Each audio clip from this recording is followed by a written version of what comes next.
Everyone. My name is Christina, and thank you for watching Faithfully Waiting Our IVF Journey. Um, this first video is just a little intro into what this channel is about and give you some background on my husband and I and what our hopes for this channel are.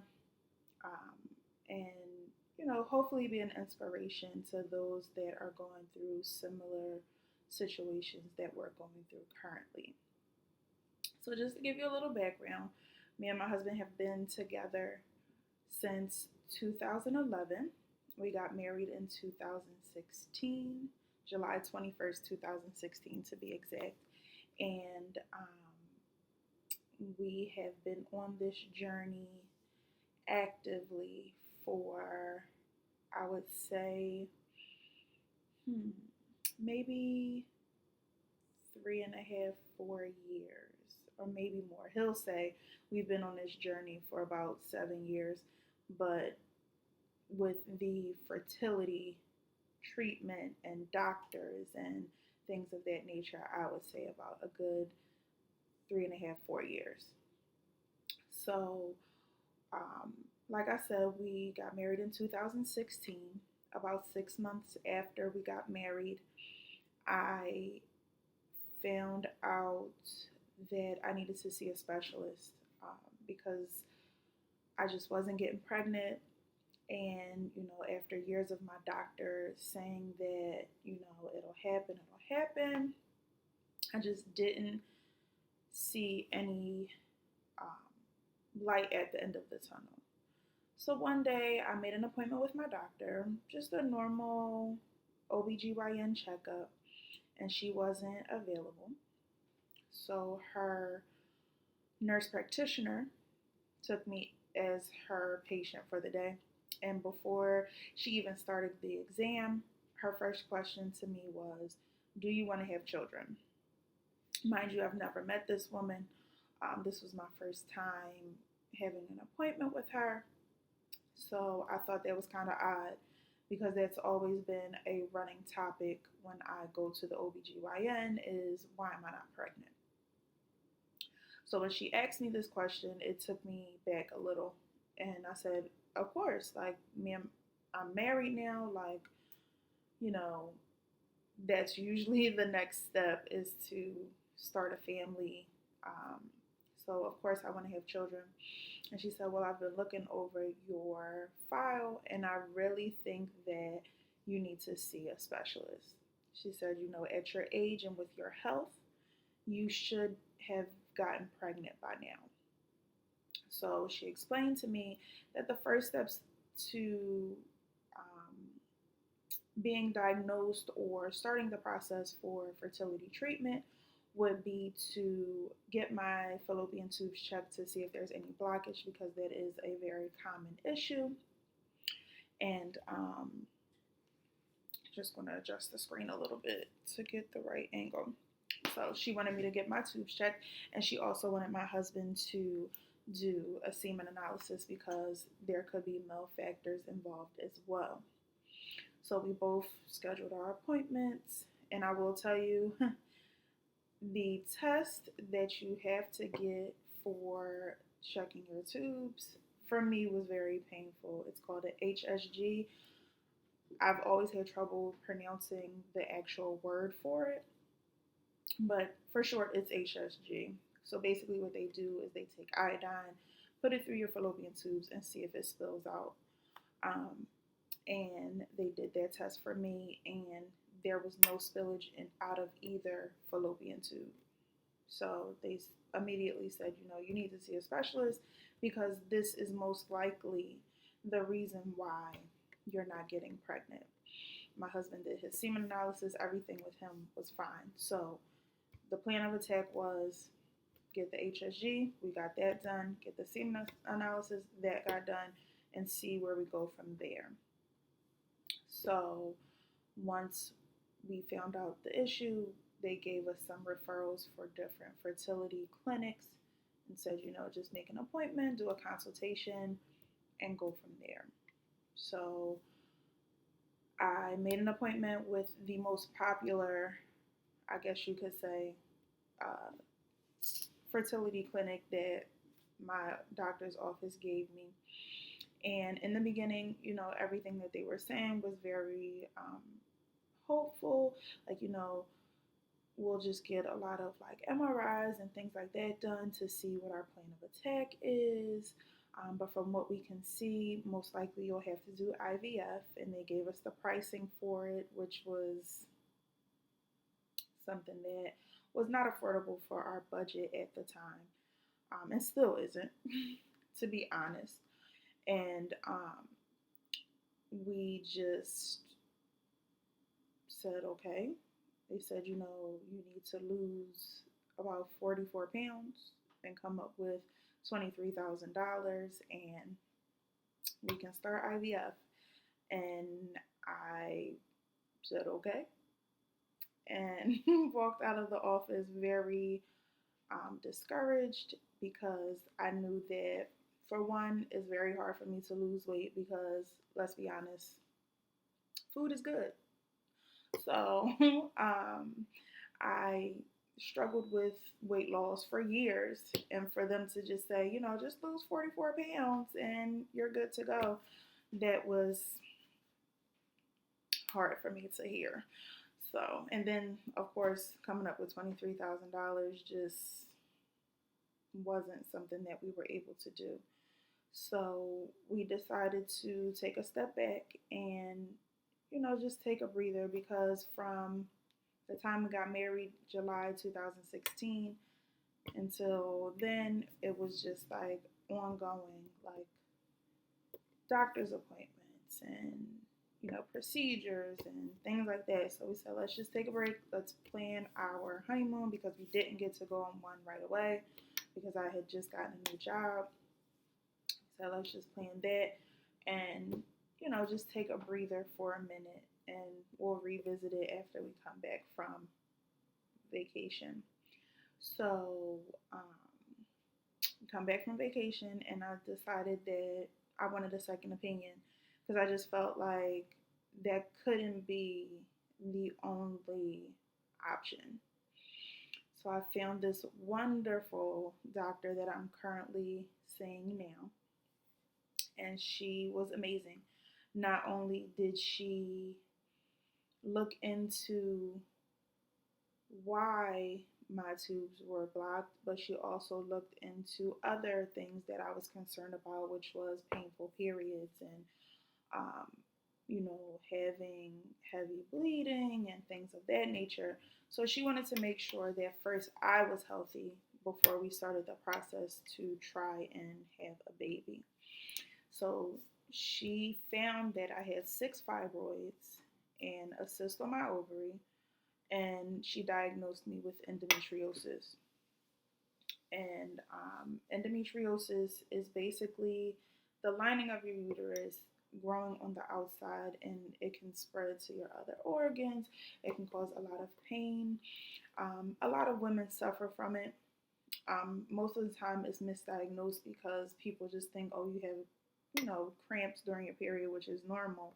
But the pain that you feel is a lot more than the normal period cramps. At least for me, it is.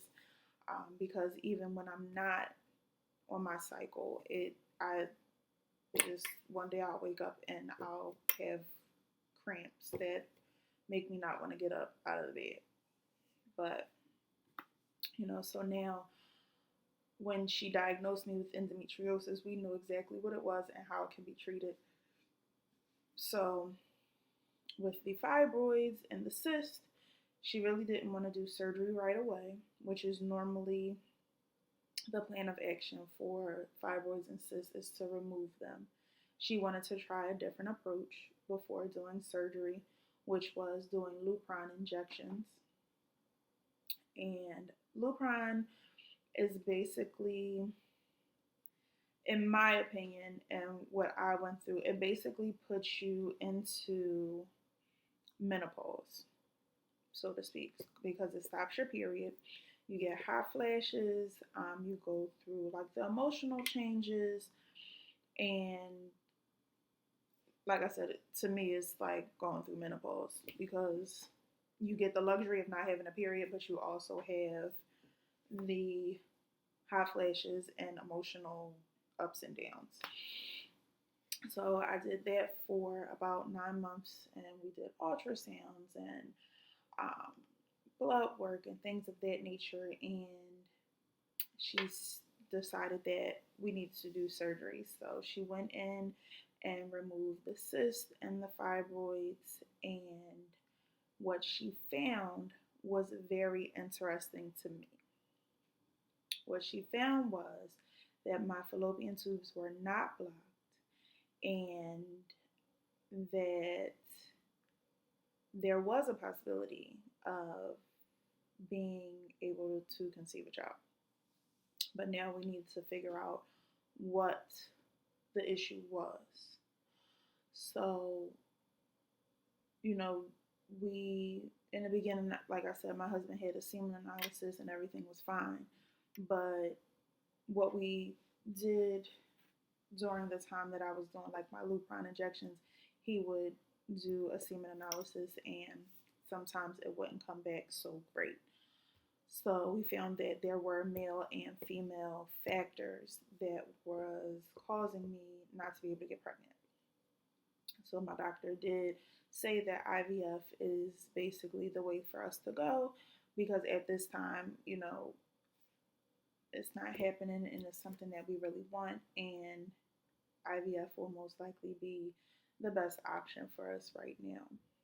So here we are. We are starting our journey, and I hope that you guys will follow us on this journey because it is and has been a very emotional yet fulfilling journey. Um, Now that we are embarking on starting our actual injections for IVF, we have changed our eating habits drastically. Okay? Drastically. Like, I have not had a carb in maybe a month and a half, 2 months.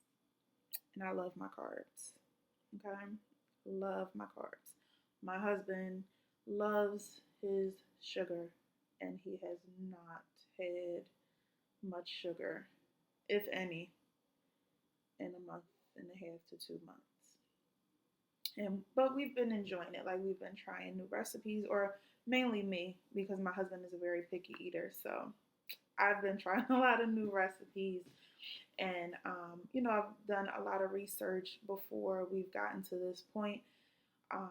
And I've just been trying to be creative in the ways that I eat and still eat healthy. Because a lot of the things that I've researched has told me that the things that you put into your body can either help or hurt this process. And I want to be as successful as possible during this process. We have not drank any alcohol since the new year. Um, we, like I said, we haven't had any carbs or anything for a while. And when I say a while, it's a while. Anything more than a week is a while for us because carbohydrates and sugars usually are a big part of our diet, which is not good anyway. Let's just put that out there. But it is what it is. um, we are excited for this journey. I'm sorry, I'm trying to get this lighting together. We're excited for this journey, and like I said, we hope that you guys follow us through this journey. And I just hope that this inspires other couples, other women, men to be open and be able to speak out about their fertility issues because you never know who is going through the same thing as you, and you never know who you can help with their journey. by telling your story. And when I tell you, like, this was probably the hardest thing that I've ever done, because in the beginning I was so ashamed. I was embarrassed because if you look at both our families, everybody got kids. Okay? Everybody. So, when you look at it, like I used to say, oh, this is going to be a breeze. Having a baby is going to be a breeze because everybody in my family was able to have kids. But everybody is not the same. Every situation is different. Even though most people, if not all, everybody in our families have children, we don't know what they went through to get those children, whether it be miscarriage, infertility, because nobody wants to talk about it because people are ashamed. And I want to be one of the people that makes it normal for you to speak out about your pain with this, because it is very emotionally draining, mentally draining. And if I can be support for anyone, that would be amazing, because in the beginning of this journey, I felt so alone, and I felt like I didn't have anybody to talk to, because everybody around me, like I said, was having kids, and it's like, who do I talk to? Who do I go to say, hey, did you feel this way when you went through that? Because nobody around me was going through this. And what I've learned is it's okay not to be okay with this journey, because it's very emotional. And if you have people around you that you can trust, you should be able to let them know how you're feeling. So I hope this introduction gave you a little insight into what we'll be talking about. You'll probably meet my husband in future videos. Like, he's probably asleep right now because it's about 10:30. So, and this is probably the quietest my house is during the day, is at night. So, because my dog is usually running around and just acting wild and crazy, and my husband is usually yelling at the TV because he's playing the game. So um, you'll probably meet him in future videos, but I just want to thank you for watching. Please, please, please like, subscribe, and share. I want to get people talking about this topic, because especially in the African American community, we do not talk about it enough, and people are suffering in silence, and I do not want that to continue. We have to support one another in our pain, and I just want to be there for anyone who needs me. So please like, subscribe, and share. And I'll try to post videos once a week. A lot of the videos that I post will probably be after the fact. I'm going to try to video like all of my injections, but it's a lot of them. So I don't know if I'll do every single injection, but maybe every time I start a new medication, I will post a video about it, and talk about what the medication is and what it does and things like that. So thank you for watching. Again, this is Faithfully Waiting, our IVF journey. I hope you enjoyed this introduction. Have a great evening.